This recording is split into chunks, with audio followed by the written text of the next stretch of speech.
Welcome, everyone.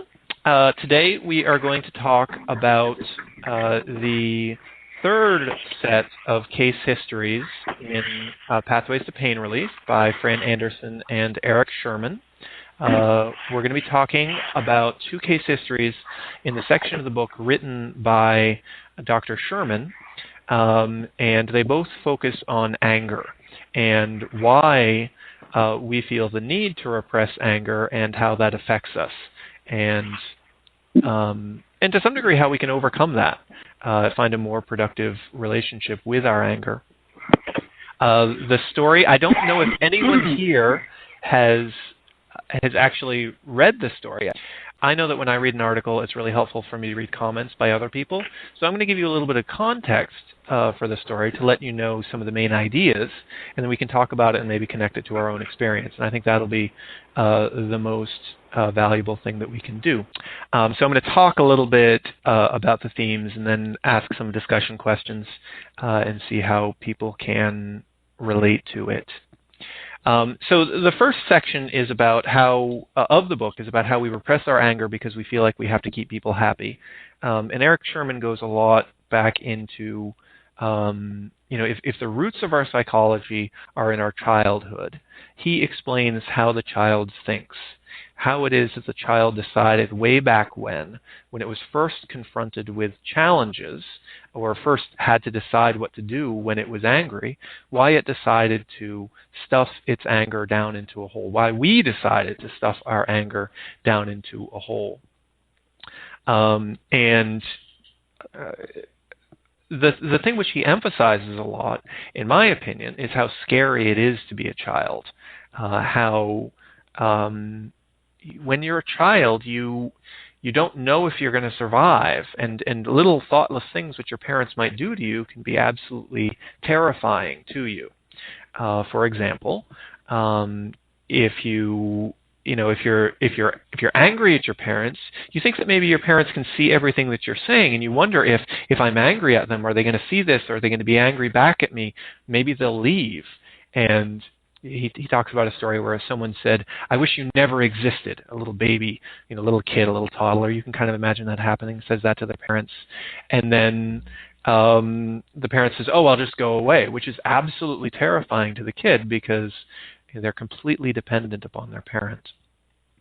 So if you go back to that psychology, you can say, where did we first learn to repress our anger? And that was to keep people happy with us, to prevent ourselves from being abandoned, and to protect ourselves. And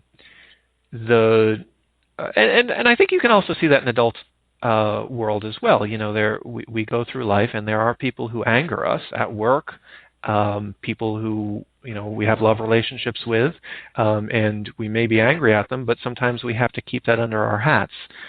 We have to stuff it down, and that can be productive or unproductive, in my opinion. I'm not an expert, so he talks about that.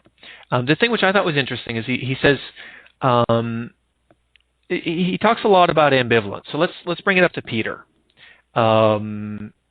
And so Peter was this guy. He is a dad, and I find that for a lot of people, one hears a lot of parenting anger stories. Frankly, in the TMS world, I actually I'll refer to two of them here, and Peter is one of them. So he's a 40-year-old architect and a father of 4 young children. His two oldest are stepchildren from his wife's first marriage that he adopted. And he was bringing his children to the county fair during a summer vacation, and they were bickering constantly in the back seat of the minivan. I think we can all relate to this, right? Even though he understood that this is what happens, he was also appalled and frightened and probably just wanted them to shut up. And he was appalled and frightened when he found himself fantasizing about getting out of the car and leaving his kids by the side of the road to fend for themselves. Now, obviously, that would have done gigantic trauma to the kids, and so he didn't do that. But he was scared that he was even thinking about it, and he felt that because he was considering that, he was a bad parent, so he just kind of shoved it down deep inside. And so I think that this highlights a very powerful thing for parenting and how us TMSers relate to parenting is the ambivalence that we may have. Eric has a great quote. Dr. Sherman has a great quote.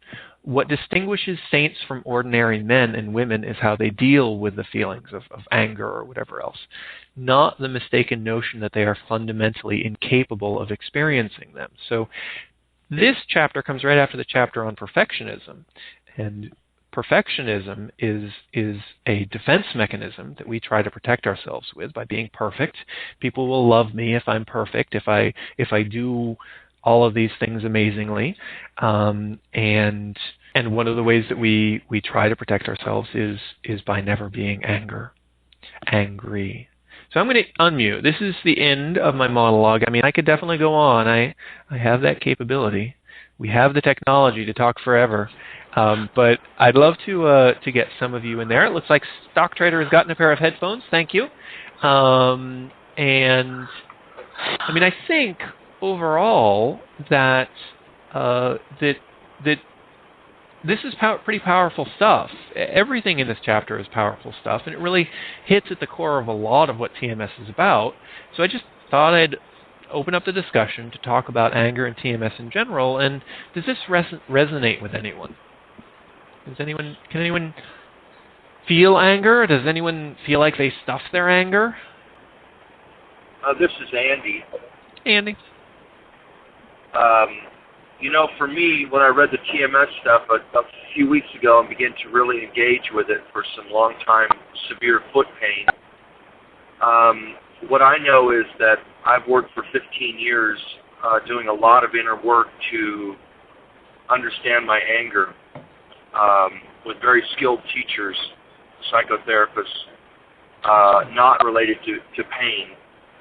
And the first thing that hit me was, I know all about my anger. I'm not stuffing it. But then what I realized is I know about my anger, but my superego really has me on the ropes about my anger.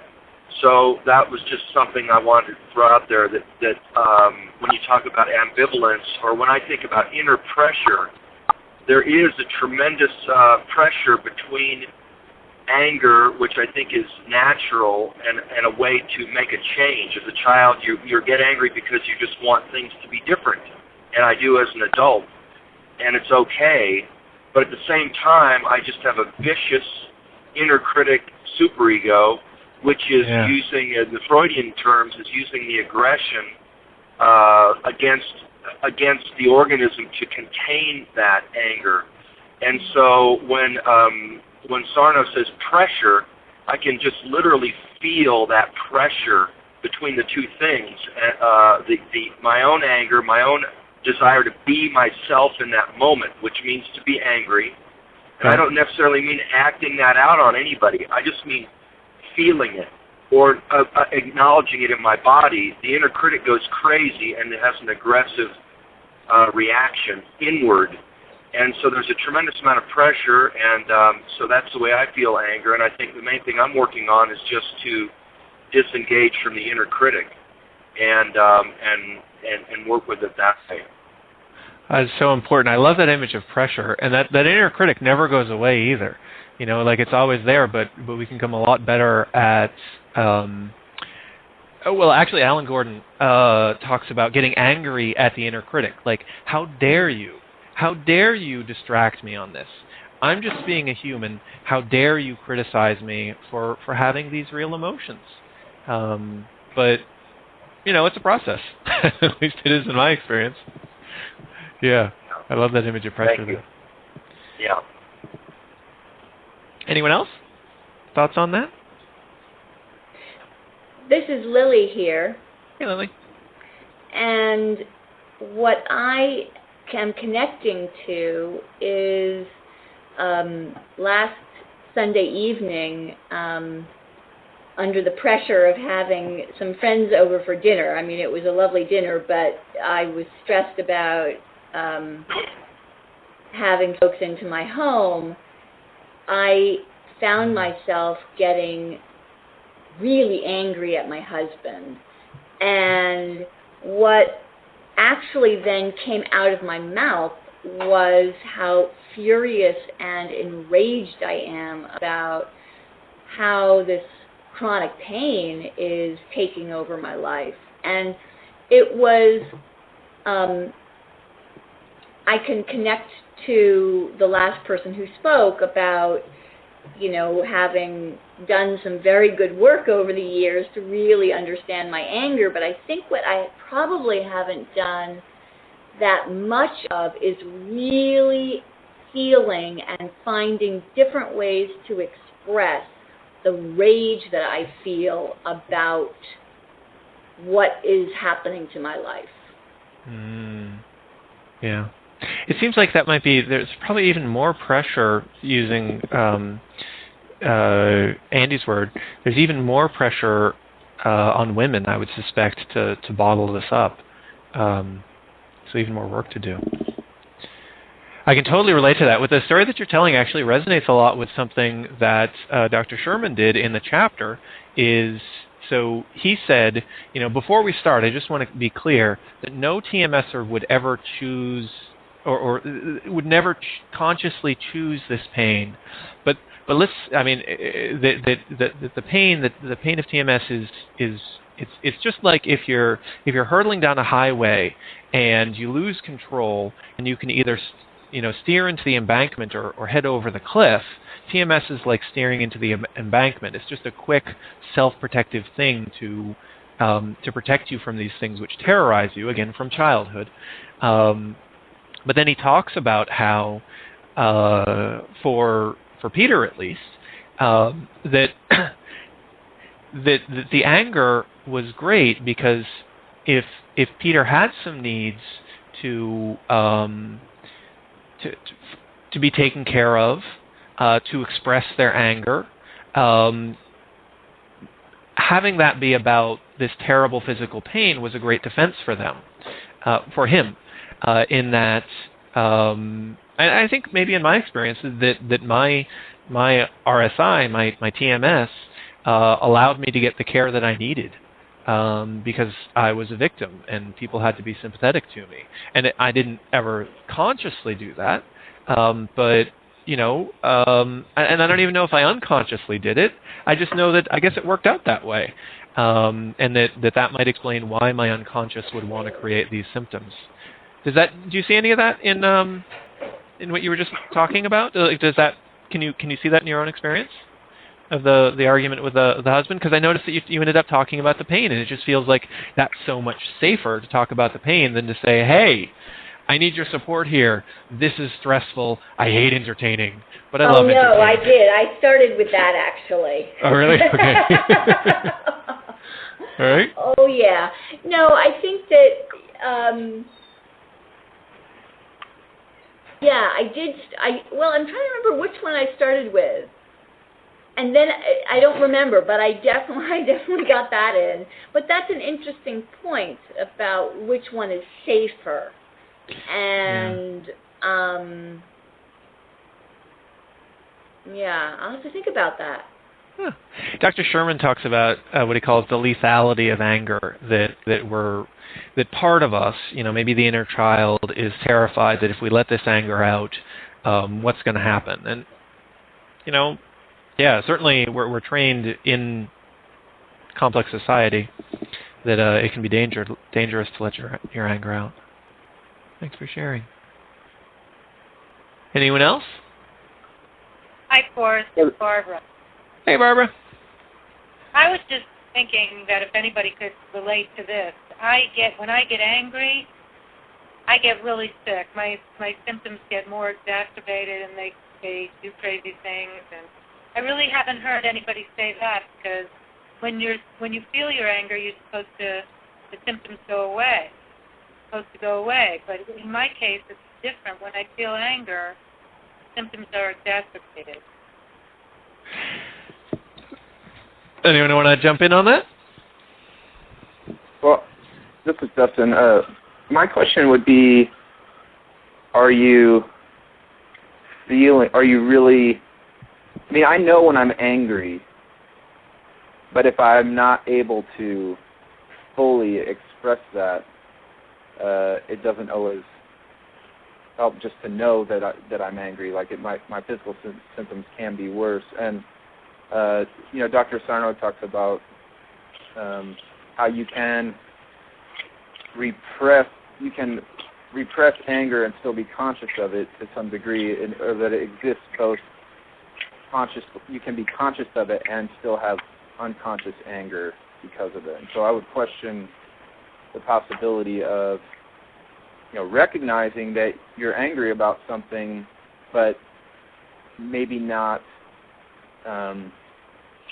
treating yourself with the compassion that you need to, or allowing yourself to express it in the way that you need to, so that the unconscious mind is still repressing part of that same anger.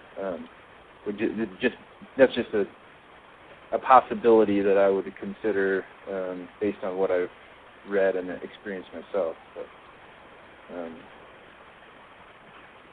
I don't know if that resonates with you or not. But.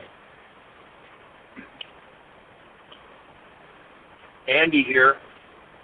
If Sarno says that most of the real problems for the rage is unconscious, that you're never really going to be aware of that level of rage. That I'm just thinking perhaps, and maybe with me too, when the anger arises and it's conscious, it may in fact bring up huge amounts of defensive systems.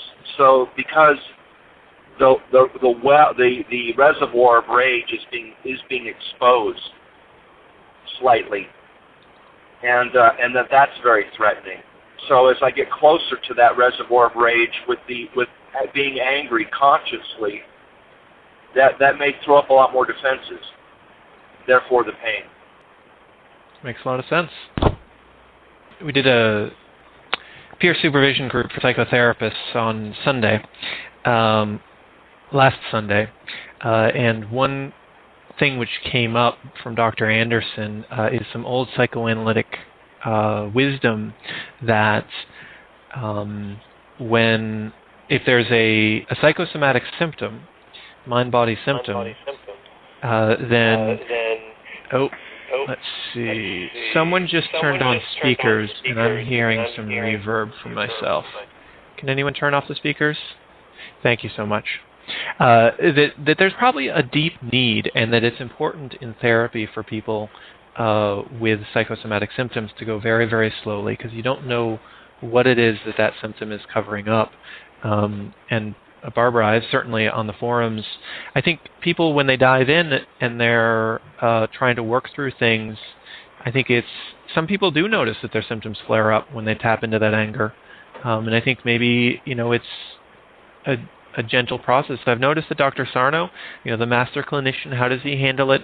He starts just pure with education. He doesn't go deep into the emotions. And when he does go deep into the emotions, for those of his patients who need it, he does it in the context of some of these very, very experienced psychoanalytic psychologists like Dr. Anderson and Dr. Sherman. And I know from interacting with Dr. Anderson that I think she's very, very careful.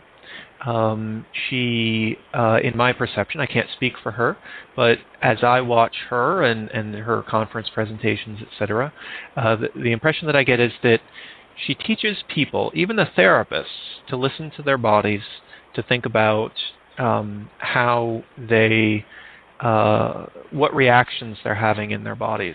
And it might be just that bringing up this anger is revving you up, and I think that there's an awful lot to be said for cooling yourself down, for soothing yourself. I think soothing is tremendously powerful, learning how to soothe yourself. Does anyone have positive experiences in healing their TMS with soothing themselves? In saying, where is my anger coming from, and saying, okay, I'm aware that I'm angry, but I'm not necessarily going to let that anger hype me up. That I'm gonna be authentic. I'm going to be mindful of the anger and be real, but I'm going to keep myself soothed. This is Lily again. I'm just thinking about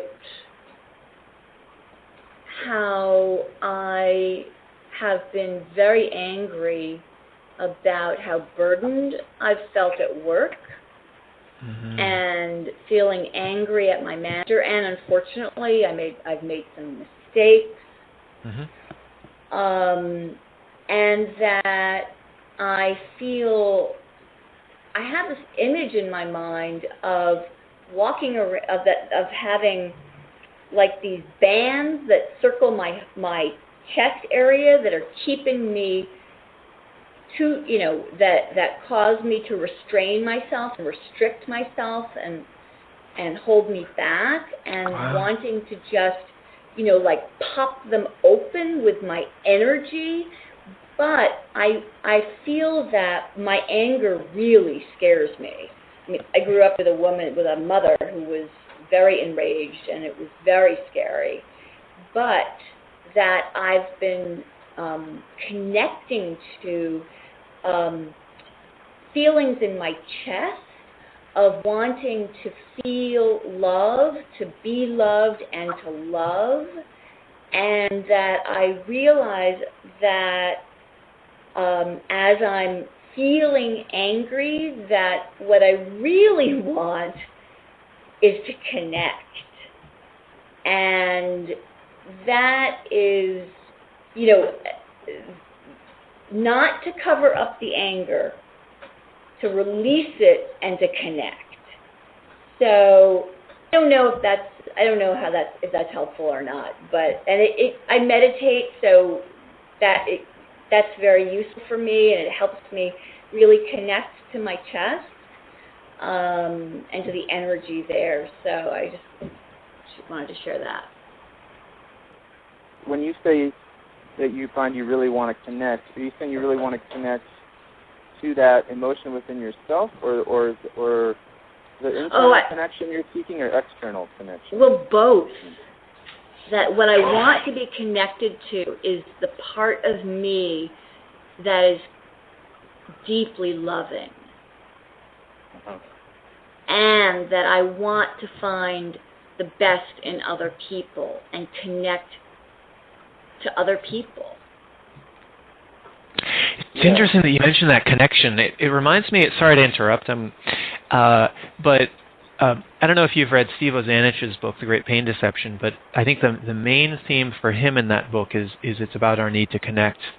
And I think that's close to I don't know that much about the different approaches to psychotherapy, but I think that one of the big ones is about relating to people. And that, relationships, I think for many schools of psychotherapy, really drive everything. Steve uses the term trichordification, the need to draw people together. I think that's a basic human need that we've, as we've gone out of tribal communities and things like that, we've kind of lost a lot of the connections that we used to have, and we're having to relearn how to do that as we learn that it's an essential part of existence, I think. I also loved how there was a connection between anger and caring and love. There's been a lot of talk recently about ISTDP, which stands for Intensive Short-Term Dynamic Psychotherapy. That isn't the approach that Anderson and Sherman use, but it is the approach that another one of Dr. Sarno's oldest psychotherapists uses, Arlene Feinblatt. And as it's practiced by some other members of the community, it focuses a lot on rage, or there's a lot of, my understanding at least, there's a lot of tapping into anger that you might feel towards these figures in your life, maybe parents, and maybe in the case of Peter, children. And I think in the hands of a skilled ISTDP practitioner, it starts off with rage, and you really feel the rage, but then you turn it around. But once you've expressed that and let that out, it makes it easier to feel the love afterwards. It's interesting that you mentioned meditation, because the two people in the movement who have recently taken up ISTDP, Alan Gordon and Howard Schubiner, are both big meditators, very, very into mindfulness. Well, and the thing about the rage when I was growing up, and the reason why it was so awful for me, was that and the reason getting in touch with my loving feelings is so vital, is that I felt that I didn't have that much capacity to love. And I now understand how profoundly terrible, or what a horrid, horrid impact that had on me. And that feeling that you can love and really love normally is critical. So anyway, the rage made that difficult. It sounds devastating. Yeah. Yeah. Yeah. What do you think is it about anger that makes it so hard to express? Personally, I think it's just socially unacceptable. I mean, when I was a teenager, I had no problem expressing it, but I worked really hard as I found negative repercussions from expressing anger, or at least the way that I was expressing anger. And I worked really hard to stop doing that, and essentially that's when my pain started, is when I thought I had taught myself how to not be angry, where in fact all I had really done is just repressed the emotion itself. But ultimately I thought to do that because, it caused problems socially, and I think there's not a lot of good models out there for learning how to constructively express anger without causing those kinds of issues. Interesting.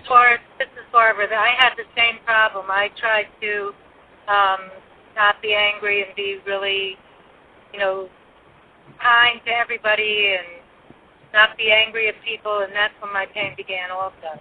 But I think that what happened to me was I had been in a ministry, and they said being angry was sin, and you have to stop being angry. So I stopped being angry and expressing my anger, and I got really sick.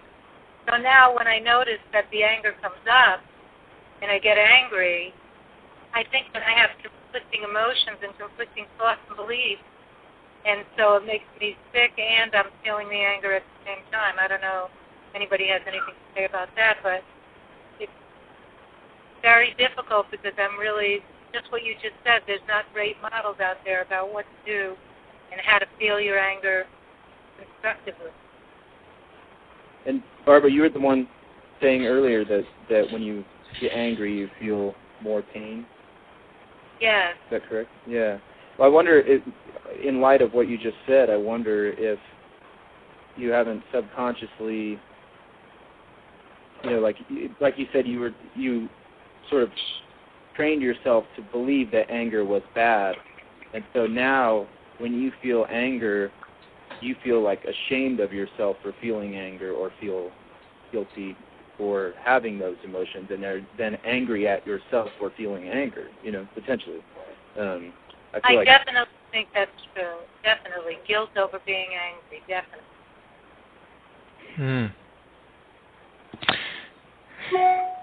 Can anyone else relate to this this idea that one emotion, specifically anger, cancels out the positive ones? I mean, I think that was what was key for Peter in this story, is realizing that that ambivalence is okay, and that ambivalence is human. There's a quote in there which says, "Anger and love often coexist. In anguish or acceptance, anger does not cancel out love, or vice versa. It's not like there's some algebra where you can subtract them, except for in the minds of the insistent Goodists, whose sense of moral perfectionism, like us, demands of purity of heart for defensive purposes to keep us protected." Hi, this is Nina. I haven't said anything yet, but a lot of it is because there's this incredible roaring, like you're right in the middle of an ocean, and it's I can hear everybody, but it's very distracting, to try and get my thoughts together. But anyway, I don't know if I'm answering the question that you've just asked, but I'll tell you, I'm very aware. I've been on a lifelong anger, what to do with anger quest. I actually had a dream, and I was back in the womb, and I was mad as hell at God for forcing me into this world. And my son is, interestingly, who's now about 40, I'm almost 70. He had exactly the same thing, and he said, the main thing that we're really mad about is at God for putting us here, making us go through this. So I've been doing this since I was a fetus, apparently. And in my family, adults were allowed to be angry, but kids weren't. So I repressed it throughout my childhood and chose sadness again. But as soon as I became a bit older, especially when I had my own kids, then according to my family dynamics, it was all right to be mad at them and to express rage. And so, of course, obviously you can't do that. So you have to go, trying to work on changing all that thing. But I just wanted to say that I am now, like I say, pushing 70, becoming very aware that anger is love. It is love. It's just twisted sideways. And if you're an angry person, that's because you're a loving person. If you're not a loving person, there's really nothing to be angry about. You just walk away. And that's it. Can you say more about that, about the connection between anger and love? I'd love a few more words about that. It's so brilliant. Okay. Well, I really had never actually thought of it. Like I realized listening to previous people talking, the lady who was saying that she wants to be loving.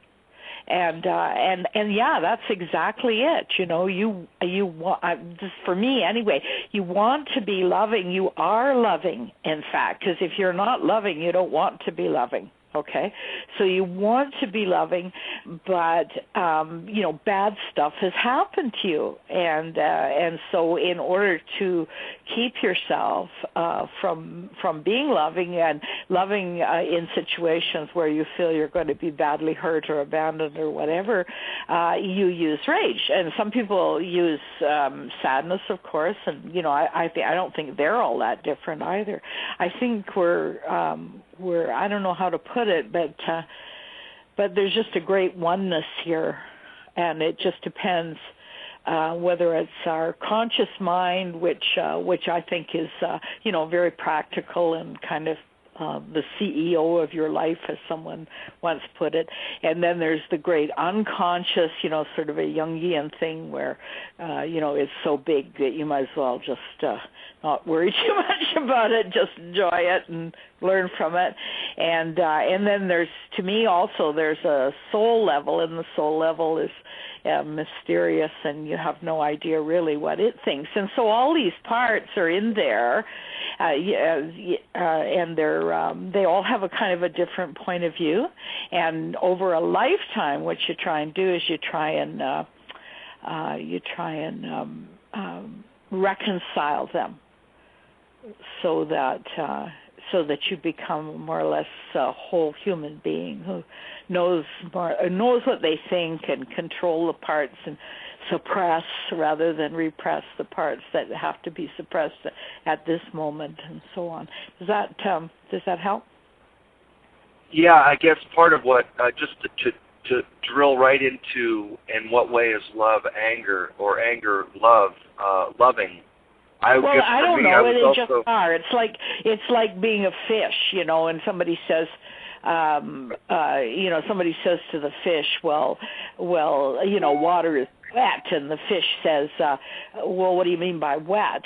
And it's exactly the same sort of thing. Like, I had no idea that this was true until that love and anger are the same thing, just a different way of expressing it because of safety concerns for yourself, Like when I was a kid, it was, you absolutely could not express anger, it wasn't allowed. You also couldn't express love because the adults in my life did not really believe in it. They believed in the only strong emotion that they were permitted was anger. Excuse me, and we could stay in our room and cry if we liked, but other than that, there was no emotion whatsoever allowed, So I decided when I was 8 that they were the problem, not me, and they were jerks, and I hated their guts. I hated them. And that's sort of goofy in a way because they were my parents and they weren't, wholly bad by any stretch, just sick. And so I thought to myself, as I got older, well, this won't do as a way to relate to everybody. So then, of course, I divided the world into good and bad, and there were people that were worth loving, and there were jerks, and like my parents or like my entire family, as a matter of fact. And of course, that doesn't really work because eventually you learn that even people who are monsters actually have loving sides to them, I had a dear friend, and I mean this guy was a super good friend to my family, and he turned out to be a serial rapist, for God's sake. Oh my God, that's horrible. It was horrible. And the thing is that, we sort of knew he was a little bit weird, but he'd deliver and he'd disappear and he would not come back until he was over whatever it was. But anyway, long and short of it is that he wrote to me and he said, I want you to write to the judge and say that I'm a good person with a bad problem, because they were going to give him kind of a habitual criminal thing and never let him out again. And I wrote back and I said, no, you are a good person with a terrible problem, and I love you and I always will, but you should be locked up and left there. And this guy is dangerous. This guy is dangerous. He could... I'm worried that this could be a little bit of a sidetrack, so I want to bring back something. Sorry, I just mean that everybody out there is like when we first come into this world, I think we have the capacity to really have a big capacity to love, and it gets beat out of us. Okay? Yeah. And it really does. It gets beat out of us, and then we have to get it back. We have to get it back with wisdom, so that you don't associate with people that you love when they're serial rapists, is what I was trying to say. You just learn to see the loving part, love the love part of them, and protect yourself at the same time. Like, you don't have to be in a rage all the time, is what I'm saying, because the rage is a defense against the love. There. In terms of love and anger, there's a great quote from Elie Wiesel, a writer and a Nobel laureate, actually, and a Holocaust survivor. He says that the opposite of love is not hate, it's indifference. Maybe that captures it a little bit. Dr. Anderson in the book says indifference is actually the opposite of love, perhaps a nod to Elie Wiesel. But for people with TMS, anger equals the threat of unlovability. Peter was unable to dispel his feelings of shame and self-loathing, even when he reminded himself of how devoted he was to his children. Over time, though, Peter was able to overcome that. In his treatment, Dr. Anderson writes, Peter learned that feelings were private emotional experiences, not measures of morality. This knowledge emboldened Peter to explore the complexities of his inner life. Previously, the only feelings available to him were anger and fear of abandonment, but this taught him that the ambivalence was okay and that we can be really angry at people whom we love. We should probably wrap up, but all of us are more than welcome, in fact encouraged, to relocate to the chat room. Our drop-in chat that we have every Saturday from 3 to 4 New York time is at www.tmswiki.org/chat. So you can go there and join the conversation. In terms of holding ambivalent feelings, different feelings pointing in different directions in our mind, does anyone have any final thoughts on that as we prepare to wrap up? Or any final thoughts in general? Anything that you've learned from the call that you want to make sure to take away with and perhaps share with other people along the way that have helped? We're thinking. Let you know later. Oh, terrific. I'll say something. Oh, go ahead. Please do. You go ahead. Well, I forget what the lady who was talking about the difficult friends and relatives, just her name a moment ago, but it made me think of when she was talking like an ocean of love. It made me think of like the Buddhist expression, one taste, that there is just consciousness that we experience at some level, and that my perfectionism, my fear of not being loved, my inner child, is very careful to try to discern and divide out all these flavors into safe and unsafe and good and bad, and like anger's bad, and that they can't coexist. So there's this capacity of discernment which we have, which is natural, but then there's a way that the child, the inner child, is using that in such a difficult way that it really does believe that if there is anger, there is nothing else there, and that the anger is bad. So I appreciate that kind of induction into that kind of one taste idea today, that I can kind of begin to contemplate that a little bit more. That things are blended and mixed and universal rather than one or the other. So thank you all. Thank you.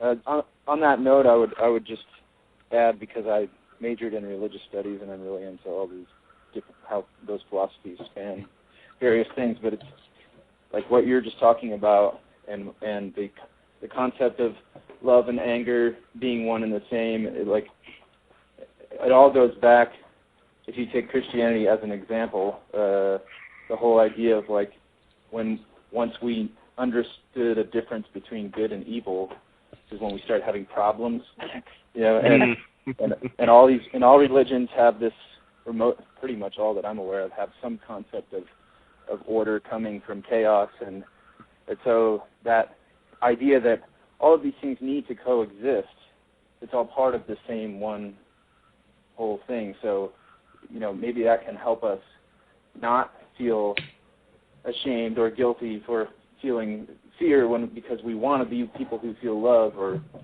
whatever. Just to understand that it's all a necessary part of the one thing, as you were just getting at. So I thank everyone as well for sharing their thoughts. Thank you. It's been fun for us. Yeah, thank you all for joining us. We've got a very nice crowd here, and it just adds so much to my appreciation of the book to hear all of your stories. So thank you for joining us. Next week we'll cover another story and another aspect. Last week we did anger. Next week we will do the next one, and I hope to hear some of you then. Until then, I will see you in the chat room at www.tmswiki.org/chat, and thank you everyone for sharing your wisdom. Hey everyone. So before we started discussing the book, we had a little bit of informal discussion that I wasn't planning on including, but some people suggested that I should. They wanted to hear it because it came up in the chat room afterwards. So here it is. This is Dusty. I was just real roughly curious if anyone has any advice on becoming less dependent on. Like I cannot break my dependency on taking ibuprofen to get through my day, and I know that a lot of people have said you just have to stop doing it. But like I can't figure out how to make the pain go away without that. And it does help briefly to think psychologically, but as I'm going through stuff and just going through regular routines, I can't seem to break that. If anyone had any advice on that. Yeah. Does anyone have any advice for Dustin? I'll chime in. So I think the most important thing is to be patient with yourself. I think that, it is really, really helpful. It certainly was very helpful for me to resume activity and to put aside all of kind of the physical thinking crutches that you may have. But I'm very compassionate with myself in regards, personally, for me and my physical crutches, because I think that sometimes, they just help, and you want to get rid of them because they drag you back to thinking physically rather than emotionally, rather than thinking about it as what it really is. But if they help you for a little while, give them a try, and then later on maybe you feel comfortable putting it aside. And I think putting it aside is a good habit to get into, but I think that's just the way that it works. I had a relapse a little while ago. It wasn't really a relapse because it was a new symptom. Does anyone else do that, by the way? Have any little crutches that they use? I probably shouldn't admit it. Just joking. Oh boy, yeah, that's a good question, isn't it? I've done a lot of getting off of this and that, and I think it's just mostly for me, it's just a matter of I don't want to be doing this, and so I cut back and I find other things, and if anything works, I just cut it back and cut it back. And what I've found actually is that if I can get off stuff like ibuprofen and so on, that any pain I do have is less. If I take ibuprofen for a few days, the pain increases. So that's very motivating. Yeah. So I had this relapse, and all of a sudden I had this weird pain, right? I think the word is deeper, closer to my heart. Between my right scapula and my heart, or I don't know. Anyway, in that region, and it happened whenever I lifted my arm, whenever I used my arm at all. The pain just jumped in, and it didn't just jump in; it jumped in hard, like it was very significant. Like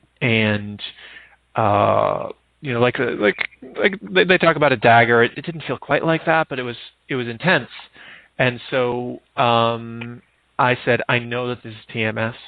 I have no doubt that it's TMS because really there's no excuse. There's just absolutely no reason that out of nowhere, immediately after, someone who I have complicated feelings towards started talking to me about how she was considering committing suicide. And personally, I was really angry at her because I felt like she was manipulating me, and I felt angry at myself because I wasn't being more compassionate. This will totally play into what we're covering. So this is a story from my life, from someone who I deal with, who I care about a lot, but at the same time, I have a frustrated relationship with.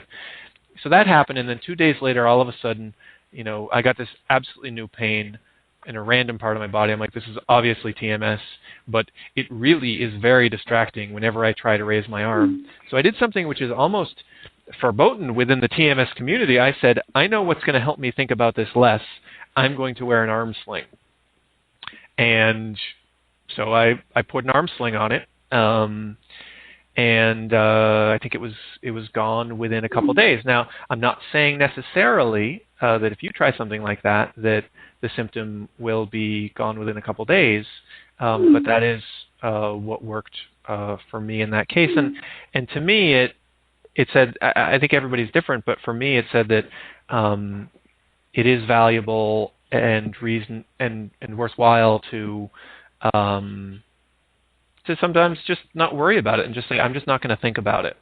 That it was okay for me to use the sling. I guess that's what it taught me. Can't argue with what works. Yeah. Do you feel like that's like almost like a metaphorical care package for your, like somehow by like putting that sling on, you're just acknowledging to the, having the state of awareness to know that it is an emotionally based thing, but it's like a symbolic caring for the problem. I had never thought about it, but yes, I think that I mean, I've had a lot in my 18 years of dealing with the symptoms. I had a lot of ambivalence over, is this real or is this not real?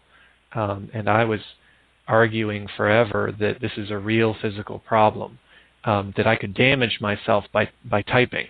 That's what I wanted to show the world. So I guess implicitly, by giving myself that crutch, maybe that was a self-compassionate act. Yeah. Never thought of it that way. But for you, I could imagine, if you just say, hey, I'm going to start taking an Advil at a certain point, and then I'm not going to think about it anymore. Try it out. Maybe that'll be helpful for you.